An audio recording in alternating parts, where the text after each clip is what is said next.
মাগুরায় ৪ বছরের শিশু ধর্ষণের ঘটনায় করা মামলায় বিচার ১৮০ দিনের মধ্যে শেষ করার নির্দেশ দিয়েছেন হাইকোর্ট। নারী ও শিশু নির্যাতন দমন ট্রাইব্যুনালকে এই নির্দেশনা বাস্তবায়ন করতে বলা হয়েছে। রোববার বিচারপতি ফারাহ মাহবুব ও বিচারপতি দেবাশিস রায়চৌধুরীর হাইকোর্ট বেঞ্চ এই আদেশ দেন। এর আগে শনিবার সকালে এ ঘটনায় মামলা করেছেন শিশুটির মা। এছাড়া তিনি অভিযোগ করেছেন মেয়ের স্বামী অর্থাৎ জামাইয়ের সহায়তায় তার বাবা মেয়েটিকে ধর্ষণ করেন। বিষয়টি মেয়ের শাশুড়ি ও ভাসুর জানতেন। পরে ঘটনা ধামাচাপা দিতে শিশুটিকে হত্যা চেষ্টা চালান তারা। মামলায় নারী ও শিশু নির্যাতন দমন আইন ৯-৪ এর ক এর ৩০ ধারায় ধর্ষণ ও ধর্ষণের মাধ্যমে আহত করার অভিযোগ করা হয়। মামলায় শিশুটির বোনের স্বামী, শ্বশুর, শাশুড়ি ও ভাসুরকে আসামি করা হয়েছে।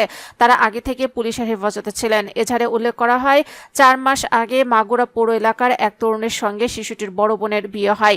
ওই বাড়িতে বোনের স্বামী, শ্বশুর, শাশুড়ি ও ভাসুর থাকতেন। বিয়ের পর থেকে বড় মেয়েকে অনৈতিক প্রস্তাব দিয়ে আসছিলেন তার শ্বশুর। বিষয়টি পরিবারের অন্য সদস্যরা জানতেন। এ নিয়ে ঝগড়াও হয়েছে। এমন পরিস্থিতিতে ১ মার্চ বোনের শ্বশুর বাড়িতে বেড়াতে যায় ৮ বছরের শিশুটি। এছাড়ার ঘটনায় বর্ণনা দিয়ে বাদী উল্লেখ করেন, বুধবার রাত ১০টার দিকে খাবার খেয়ে বড় বোন ও তার স্বামীর সঙ্গে একই কক্ষে ঘুমায় শিশুটি।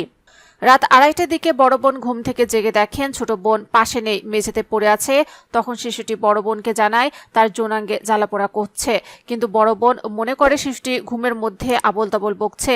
এরপর সকাল ৬টার দিকে শিশুটি আবার বোনকে যৌনাঙ্গে জ্বালাপোড়ার কথা বলে। কারণ জিজ্ঞাসা করলে সে বোনকে জানায় রাতে দুলাভাই দরজা খুলে দিলে তার বাবা তার মুখ চেপে ধরে তার কক্ষে নিয়ে ধর্ষণ করেন।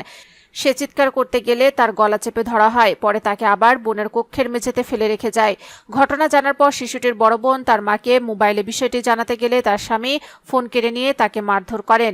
এ কথা কাউকে বললে শিশুটিকে হত্যার হুমকি দেন এবং তাদের ২ বোনকে আলাদা ২টি কক্ষে আটকে রাখেন।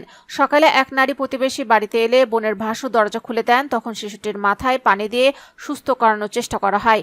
সকাল 10:30টার দিকে শিশুটি আরও অসুস্থ হয়ে পড়লে বোনের শাশুড়ি অন্য প্রতিবেশীদের সহায়তায় মাগুরা ২৫০ শয্যা বিশিষ্ট হাসপাতালে নিয়ে যান।